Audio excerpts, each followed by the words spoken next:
اپنے ایمان کی آب یاری کرے، اپنے ایمان کی آب یاری کرے، دل پہ اللہ کا خوف طاری کرے۔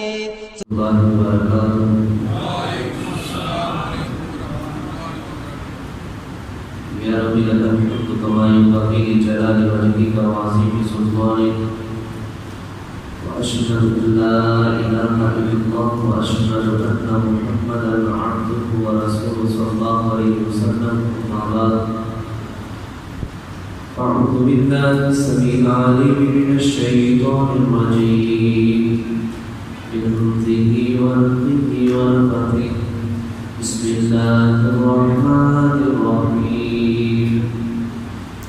پچھلے سبق کے اندر اللہ رب العالمین نے اس حوالے سے بات کی تھی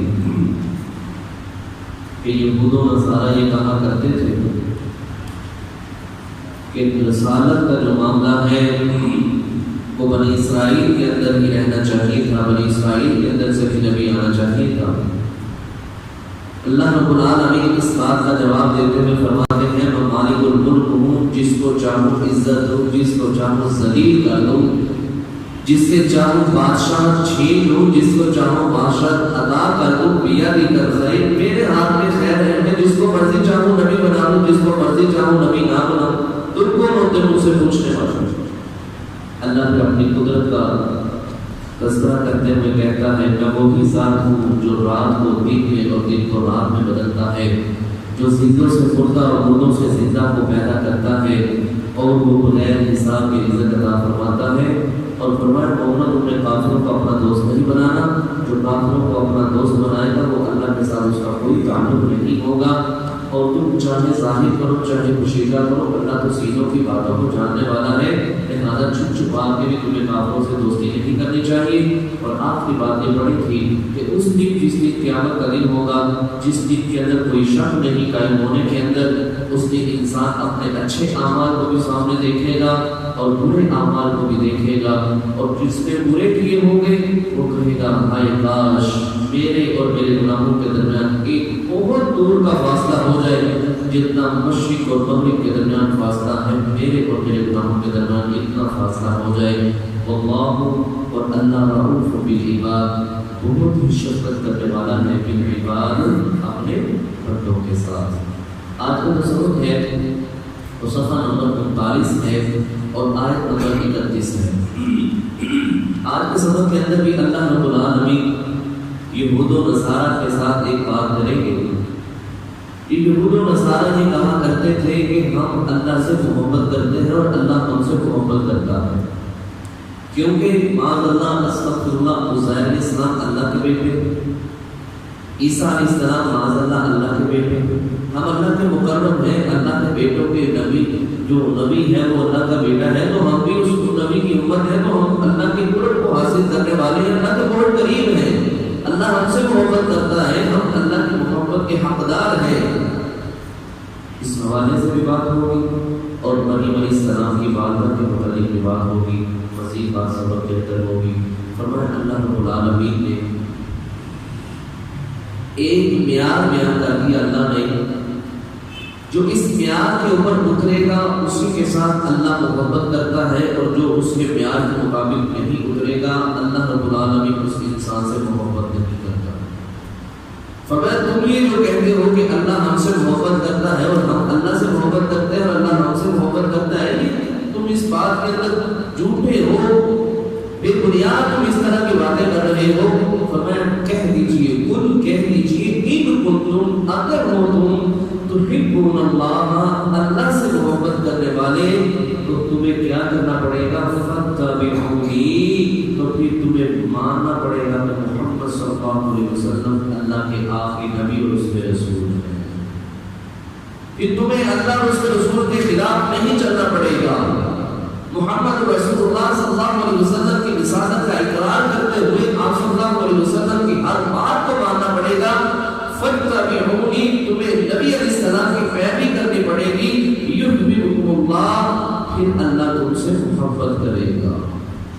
اگر یہ چیز تمہارے اندر نہیں یہودیت کو نہیں چھوڑتے، نصرانیت کو نہیں چھوڑتے، محمد صلی اللہ علیہ وسلم کی رسالت کو نہیں مانتے، تو تم اپنے دعوے کے اندر جھوٹے ہو، تم اللہ اس کے رسول سے محبت کا دم نہیں بڑھ سکتے، نہ تم کہہ سکتے ہو کہ ہم اللہ سے اور اللہ ہم سے محبت کرتا ہے۔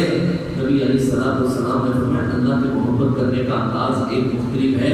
فرمایا جب اللہ کسی سے محبت کرتا ہے تو جبرائیل علیہ السلام کو اپنے پاس بلاتا ہے، جبرائیل میں فلاں بندے سے محبت کرتا ہوں، اللہ اکبر، میں فلاں بندے سے محبت کرتا ہوں، جبرائیل تو بھی اس سے محبت کر رہے، جبرائیل بھی اس سے محبت کرنا شروع کر دیتے۔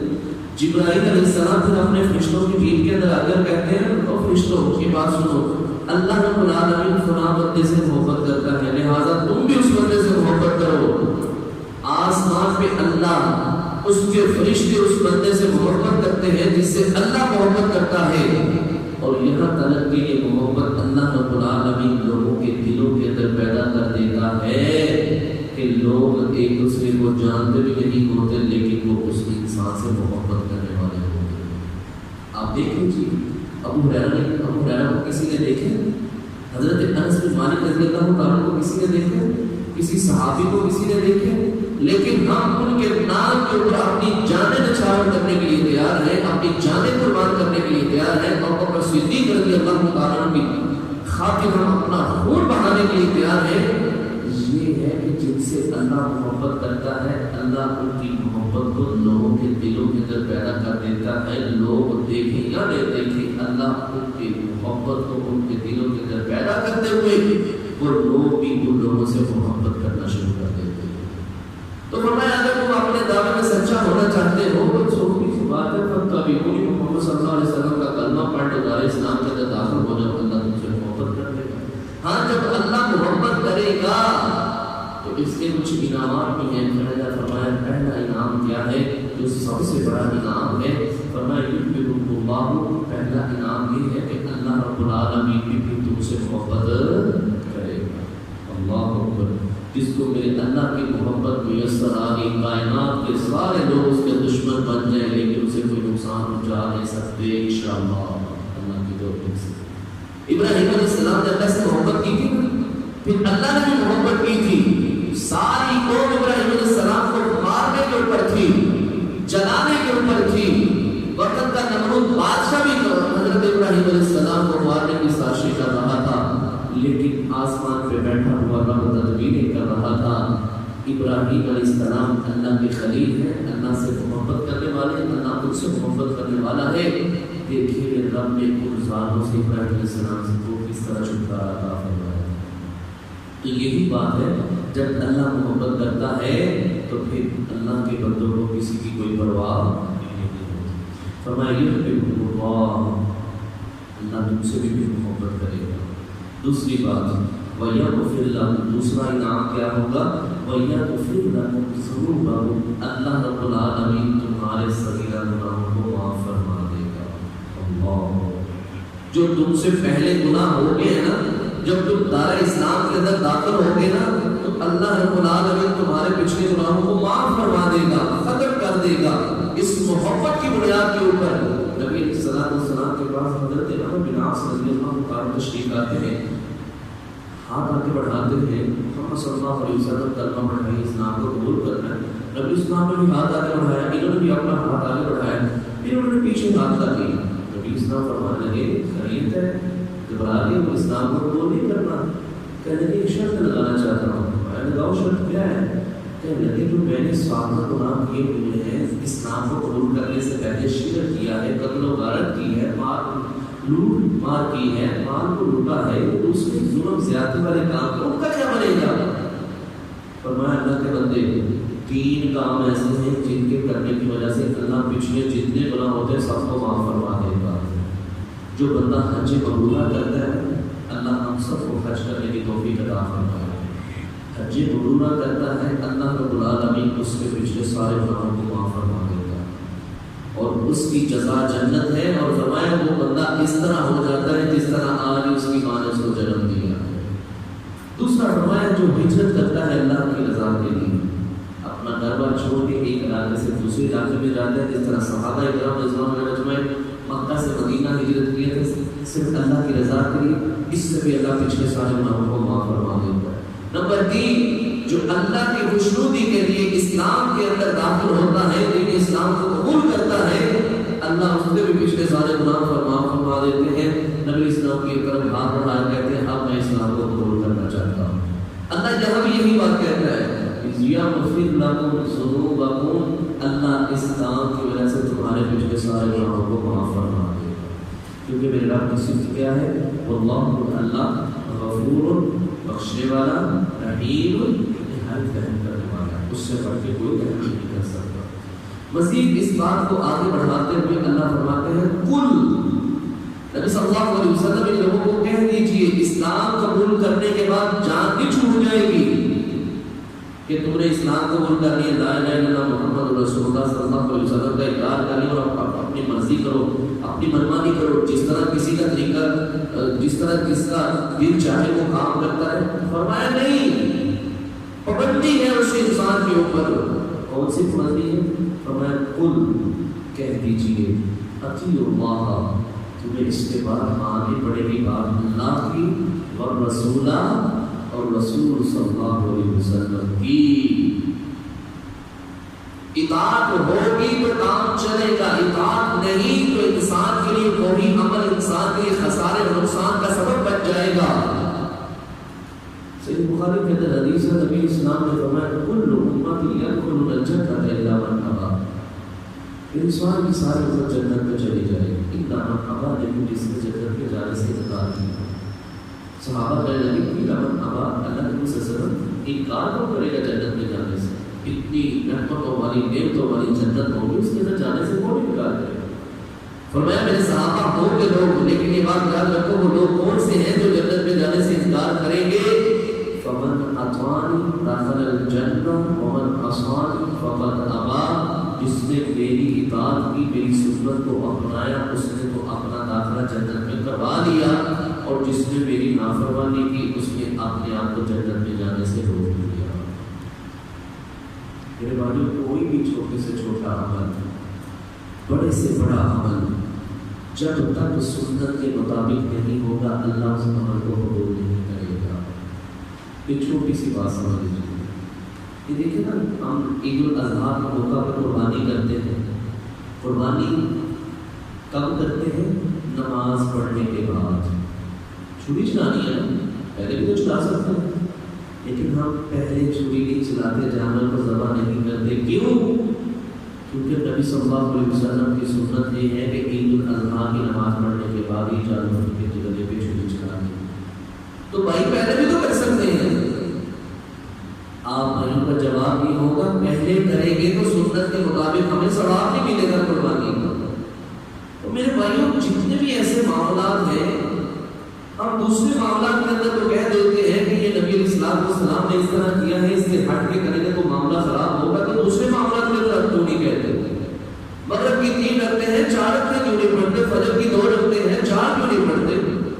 اسی طرح اور بھی معاملات ہیں، ان معاملات کے اندر تو ہم کہہ دیتے ہیں کہ سنت کو اپنائیں گے، تو دوسرے معاملات کے اندر کس نے اپنانا ہے؟ نماز کے اندر سنت کو کس نے اپنانا ہے؟ شادی خوشی غمی کے اندر سنت کو کس نے اپنانا ہے؟ لہٰذا ہر کام کے اندر نماز ہے، اذان ہے، روزہ ہے، حج ہے، صدقہ ہے، عمرہ ہے، حج ہے، کلہم جتنا بھی دین ہے، جب تک اس کے اوپر نبی علیہ السلام کی سنت کو مد نظر رکھتے ہوئے ہم عمل پیرا نہیں ہوں گے تو ہمارا کام نہیں چلے گا۔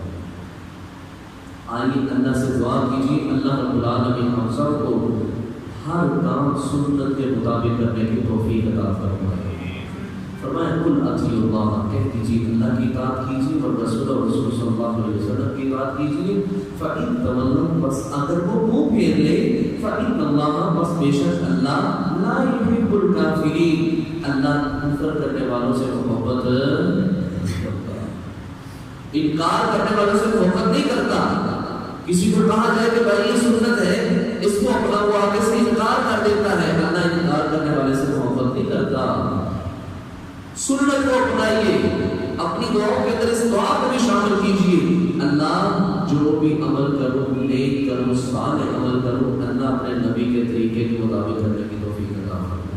اور حقیقت بات ہے اللہ کی ضرور توفیق عطا فرمائے، ضرور نبی اسلام کا راستہ دکھائے گا۔ آگے فرمایا حضرت آدم علیہ السلام کو میرے رب نے چن لیا تھا، اس دنیا کے اندر سب سے پہلے نبی نوح علیہ السلام تھے، پھر اس کے بعد ابراہیم علیہ السلام کی لڑی چلی، پھر آل عمران۔ اس حوالے سے ان اللہ بے شک اللہ نے اصطفیٰ چن لیا ہے آدم علیہ السلام کو ونوحا ونوح علیہ السلام۔ آدم علیہ السلام یہ ہمارے باپ ہیں جن کو اللہ نے اپنے ہاتھ سے بنایا ہے۔ ڈھانچہ تیار کرنے کے بعد جب ہم نے پھونک ماری تو ان کے اندر روح پیدا ہو گئی۔ اللہ رب العالمین نے فرشتوں کو ان کے سامنے سجدہ کروایا، کچھ چیزوں کے نام بھی بدلائے۔ اللہ نے ان کو بڑا ہی عزت اور احترام سے نوازا تھا۔ اس کے بعد روح زمین کے اوپر جب مخلوق پھیل گئی، انسان پیدا ہو گئے، نسل در نسل لوگ چلنا شروع ہو گئے، تو لوگوں کو پہچان نہیں تھی اپنے رب کی کہ ہم نے جھکنا ہے تو کس ذات کے سامنے جھکنا ہے۔ لوگ بتوں کی عبادت پتھروں کے پیچھے، درختوں کے پیچھے، اسی طرح شجر و حجر کے پیچھے کھڑے ہو کے عبادت کیا کرتے تھے۔ تو یہ حالت دیکھ کے اللہ رب العالمین نے پہلے نبی حضرت نوح علیہ السلام کو اس دنیا میں بھیجا۔ انہوں نے 950 سال دعوت و تبلیغ کا کام کیا، لیلا و نہارا، دین کو بھی دعوت دی، رات کو بھی دعوت دی، اجتماعات کے اندر جا کے دعوت دی، انفرادی طور پہ جا کے دعوت دی۔ جب لوگ نہ سمجھ پائے تو پھر اللہ کے نبی صلی اللہ علیہ وسلم علیہ السلام نے اللہ سے فتویٰ کی، اللہ میں نے تیرے بندوں کو سمجھایا تھا لیکن یہ بات نہیں آئی۔ اللہ نے پھر پانی کا عذاب بھیجا اور سب کو غرق کر دیا، ختم کر دیا۔ یہ لمبا قصہ ہے، آگے جا کے بیان ہوگا۔ وآل ابراہیم، اور آل ابراہیم علیہ السلام کو بھی اللہ نے چن لیا تھا۔ وآل عمران، اور آل عمران کہ ابراہیم علیہ السلام کی لڑی سے بھی چلتے ہوئے آ رہے ہیں، آل عمران کو بھی چن لیا۔ علی العالمین، اوپر تمام جہانوں، ان کی نسلیں، ان کی اولادیں آگے چلی تو ان کے اندر سے یہ رسول پیغمبر نبی آتے رہے اور لوگوں کو دین اسلام سمجھاتے رہے۔ فرمایا ذریۃ بعضھا من بعض، یہ بعض بعض کی اولادیں ہیں کہ اسی طرح ان کا میرے رب نے چناؤ کیا تھا، ان کو چن لیا تھا اور ان کے اندر نبوت کا سلسلہ جاری کیا تھا۔ واللہ، اللہ سمیع، خوب سننے والا ہے، علیم، خوب جاننے والا ہے۔ آگے ایک واقعہ آ رہا ہے، تاریخ کی کتابوں کے اندر یا تفاسیر کے اندر لکھا ہے کہ حضرت مریم علیہ السلام کی والدہ عمران کی بیوی، ان کے ہاں اولاد نہیں پیدا ہوتی تھی، جب بھی امید لگتی تو معاملہ خراب ہو جاتا تھا۔ ایک دن یہ باہر کھڑی تھی، درخت کی طرف دھیان کیا تو وہاں ایک پرندہ اپنے بچے کو چونچ کے ساتھ کچھ کھلا رہا تھا۔ تو ان کے دل کے اندر خواہش پیدا ہوئی، اللہ یہ جانور ان کے بچے بھی ہیں، یہ اپنے بچوں کے ساتھ اتنے خوش ہیں، اللہ مجھے بھی اولاد عطا فرما دے۔ اللہ کی کرنی ایسی، اللہ رب العالمین نے امید لگا دی۔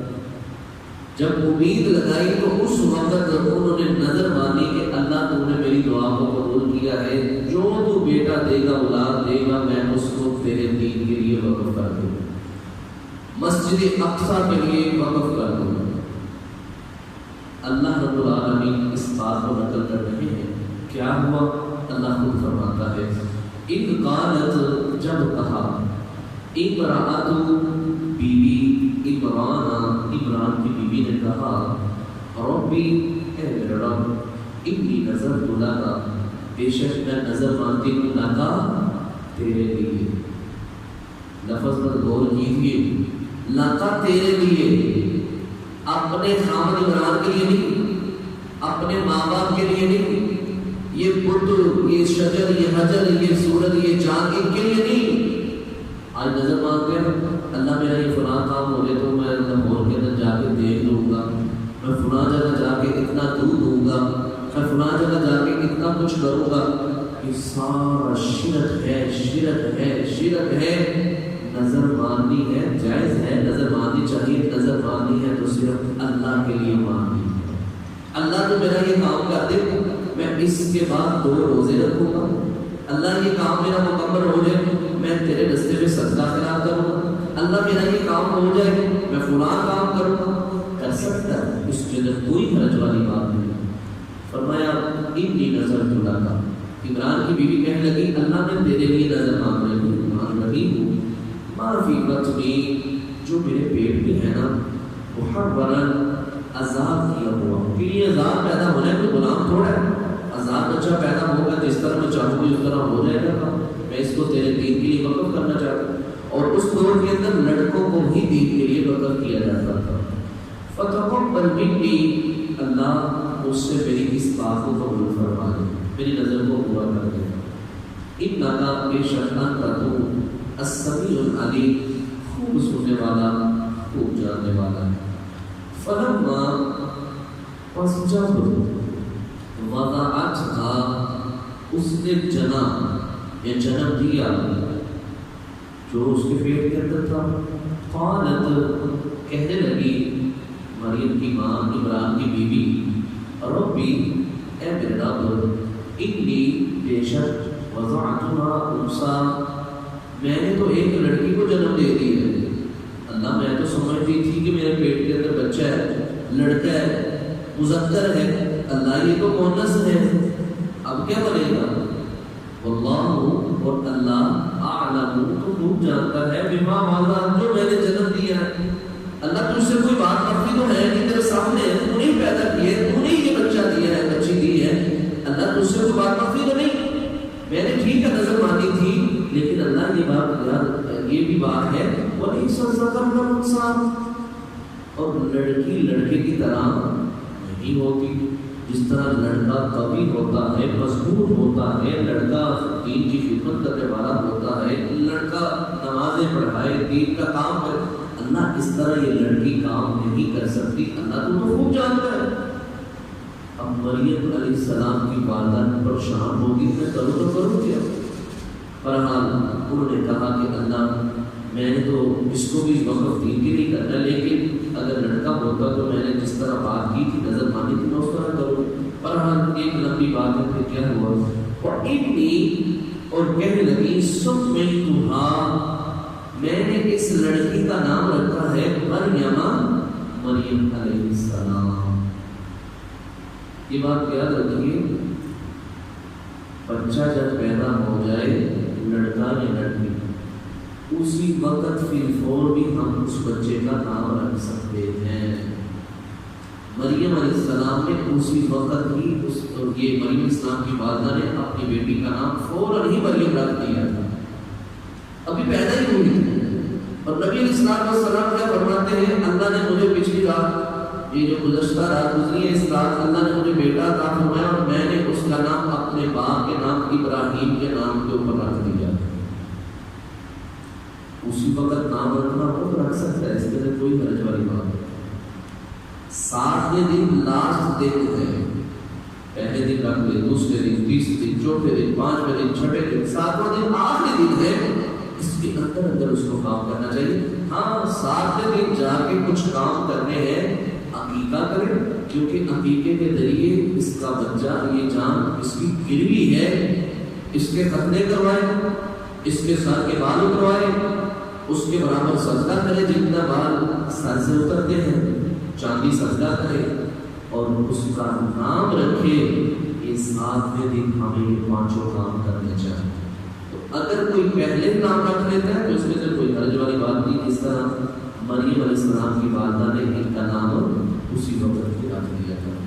وَإِنِّي، اور بے شک میں أُعِيذُهَا، میں اس کو پناہ میں دیتی ہوں، بِكَ، تیری، وَذُرِّيَّتَهَا، اور اس کی اولاد کو بھی، مِنَ الشَّيْطَانِ الرَّجِيمِ، شیطان مردود کے شر سے۔ صحیح بخاری کے اندر حدیث ہے، حضرت ابو ہریرہ رضی اللہ عنہ بیان کرتے ہیں، اس دنیا کے اندر جو بھی بچہ پیدا ہوتا ہے نا تو وہ روتا ہوا پیدا ہوتا ہے۔ آپ کو بھی پتا ہوگا بچہ جب پیدا ہوتا ہے تو روتا ضرور ہے۔